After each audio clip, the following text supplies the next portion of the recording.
ডাঙৰ এটা আঁচনি ল'বলৈ গৈ আছো। প্ৰত্যেকটা ফেমিলিত, প্ৰত্যেকটা পৰিয়ালত বস্তিত 1 কোঠা 2 কোঠা মাটি পৰি থাকে, হয়নে? এই মাটিবিলাক 12 বছৰ 20 বছৰ এনে পৰি থাকে।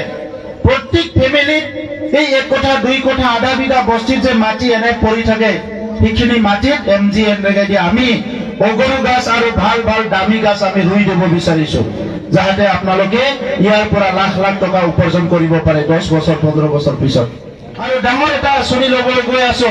প্ৰত্যেকটা ফেমিলিত, প্ৰত্যেকটা পৰিয়ালত বস্তিত 1 কোঠা 2 কোঠা মাটি পৰি থাকে, হয়নে? এই মাটিবিলাক 12 বছৰ 20 বছৰ এনে পৰি থাকে।